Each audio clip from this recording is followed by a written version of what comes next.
Deze week in Lembourgeois, pop-up restaurant in Noorbeek en weerzien op Zakenbeurs Limburg-Leeds.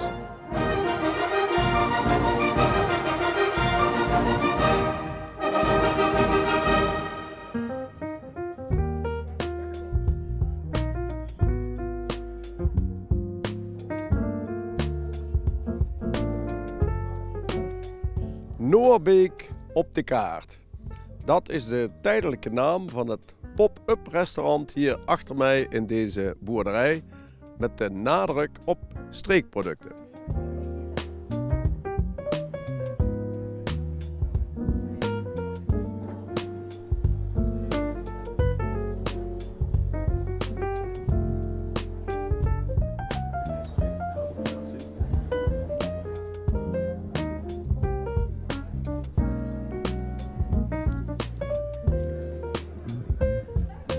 Wat heb ik nou gegeten? Je hebt nu een sushi gegeten, gevuld met kaas uit Rijmerstok, roomkaas. En afgemaakt met mijn eigen appelperenstroop. Hier gestookt op de hoeve met appels en peren uit het dorp. Dus je maakt die stroop nog zelf, dan ben je een van de laatste der Mohikanen, hè? Ja, er zijn er nog een aantal hier in de streek die nog echt het traditionele recept maken. Met appels en peren. En ik ben dat nu ook aan het leren. Ja. Ja, die boerderij hier die is van jullie familie, zou ik maar zeggen. En jij hebt nog ambities om iets met streekproducten te gaan doen. Want jullie idee is van niet elke boer hier moet alleen maar maïs zaaien. Klopt inderdaad. Ik denk dat deze streek heel veel mooie producten te bieden heeft. En dat deze streek zich uitstekend leent voor ontzettend mooie, kwalitatief goede producten. Ja. En er worden natuurlijk al heel veel goede producten gemaakt hier. Maar je ziet toch wel dat steeds meer boeren moeite hebben met het telen van appels, peren. En dan overschakelen naar bijvoorbeeld uien of mais. Maar dat is eigenlijk zonde. Want er zijn nog zoveel mooie gewassen en producten te maken. En dat willen we hier ook laten zien deze week. De maïs is voor de koeien, maar je wil ook wat meer groente en andere producten voor de mensen. Precies, groente, fruit, maar ook noten, walnoten, hazelnoten, pekannoten. Het groeit allemaal uitstekend hier. En dat kunnen we prima van hier halen, want waarom zouden we het van de andere kant van de wereld halen?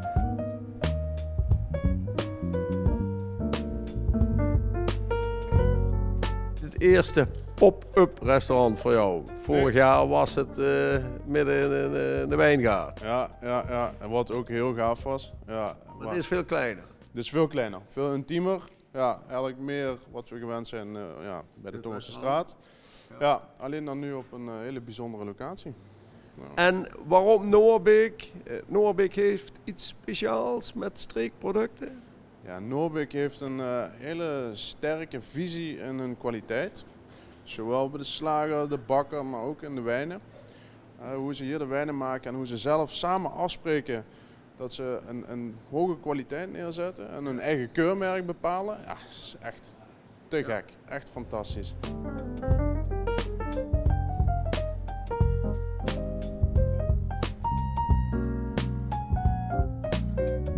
Ik begreep zelfs dat jullie een complete koe hebben laten slachten hier uit Noorbeek.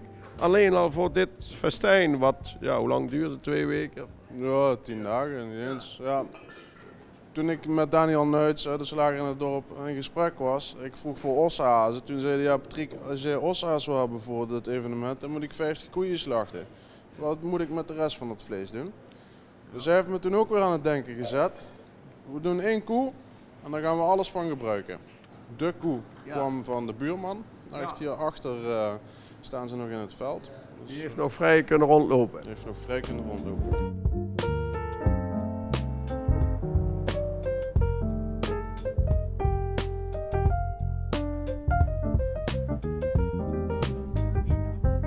Jullie idee is, we moeten meer inzetten op de typische Limburgse smaken die je dus ook buiten de provincie goed aan de man kunt brengen. Precies. Ik denk dat een dorp als Noorbeek ontzettend veel kwaliteit uitstraalt, hele goede horeca heeft, hele goede producenten heeft. En zo'n dorp verdient om gastronomisch op de kaart te worden gezet. En deze keer doen we dat met deze eerste editie. En we denken dat we dit de komende jaren ontzettend mooi kunnen presenteren. En al die mooie producten kunnen laten proeven aan de mensen. Startend gisteren en komende week gaan we dat doen.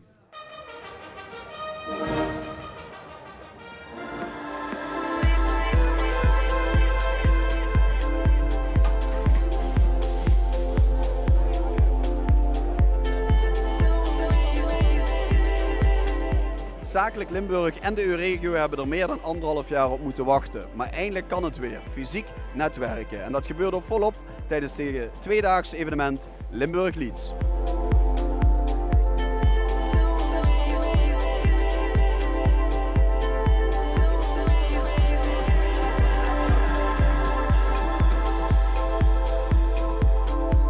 Limburg Leads, we kunnen weer samenkomen met het zakelijk netwerk in Limburg. Hoe voelt het? Ja, gelukkig wel. Ja. Het is echt een opluchting. Het voelt alsof de paarden in de stal stonden te trappelen en we mogen nu eindelijk de wei in.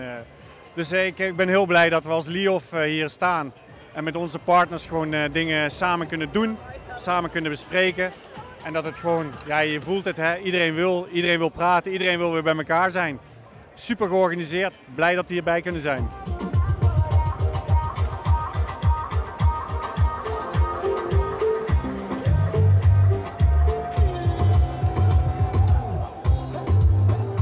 Euregio, daar zet je ook fors op in, hè? Ja, dat is ook wel het mooie. En die zijn ook loyaal gebleven aan het project.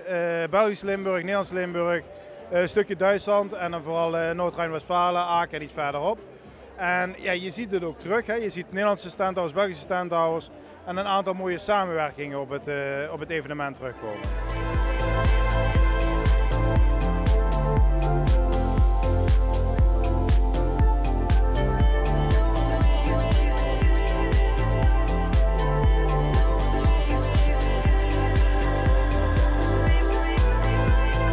Hoe staat het op dit moment met het Limburgse bedrijfsleven na 1,5 jaar COVID? Ik denk dat we niet mogen mopperen. We hadden net ook een enquête over hoeveel schade heb je gehad door COVID, corona. Heb je bedrijfssteun moeten aanvragen of niet? Bleek toch dat heel veel ondernemers, het merendeel, zelfs zegt nee, ik heb geen steun aangevraagd. Het was een pittig jaar, het was een moeilijk jaar. Ik heb dingen moeten veranderen vanwege corona. Maar ik ben er goed uitgekomen en sommigen zeggen zelfs sterker. Dus ik ben niet ontevreden wat dat betreft. Ja.